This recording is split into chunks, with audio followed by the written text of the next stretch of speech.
திருப்பாடல்கள் அதிகாரம் 147 இறைவசனங்கள் 1 முதல் 20 முடிய. எல்லாம் வல்ல இறைவன் போற்றி. அல்லேலூயா. நம் கடவுளை புகழ்ந்து பாடுவது நல்லது, அவரை புகழ்வது இனிமையானது, அதுவே ஏற்புடையது. ஆண்டவர் எருசலேமை மீண்டும் கட்டி எழுப்புகின்றார், நாடு கடத்தப்பட்ட இஸ்ரேலை கூட்டிச் சேர்க்கின்றார், உடைந்த உள்ளத்தோரை குணப்படுத்துகின்றார், அவர்களின் காயங்களை கட்டுகின்றார்.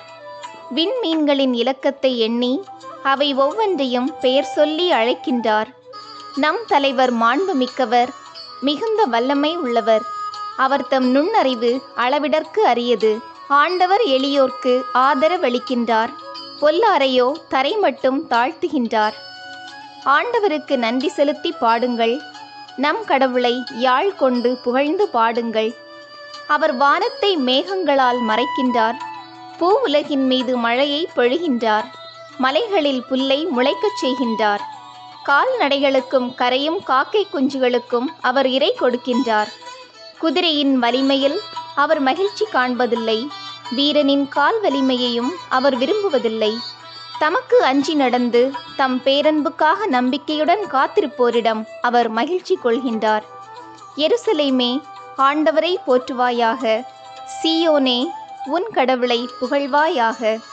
அவர் உன் வாயில்களின் தாள்களை வலுப்படுத்துகின்றார், உன்னிடமுள்ள உன் பிள்ளைக்கு ஆசி வழங்குகின்றார். அவர் உன் எல்லைப்புறங்களில் அமைதி நிலவச் செய்கின்றார், உயர்தர கோதுமை வழங்கி உன்னை நிறைவடையச் செய்கின்றார். அவர் தமது கட்டளையை உலகினுள் அனுப்புகின்றார், அவரது வாக்கு மிகவும் விரைவாய் செல்கின்றது.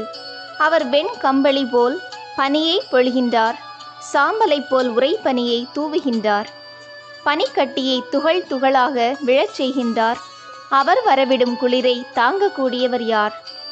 அவர் தம் கட்டளையால் அவற்றை உருகச் செய்கின்றார், தம் காற்றை வீசச் செய்ய நீர் ஓடத் தொடங்குகின்றது. யாக்கோபுக்கு தமது வாக்கையும் இஸ்ரேலுக்கு தம் நியமங்களையும் நீதி நெறிகளையும் அறிவிக்கின்றார். அவர் வேறெந்த இனத்துக்கும் இப்படி செய்யவில்லை, அவருடைய நீதி நெறிகள் அவர்களுக்கு தெரியாது. அல்லேலூயா.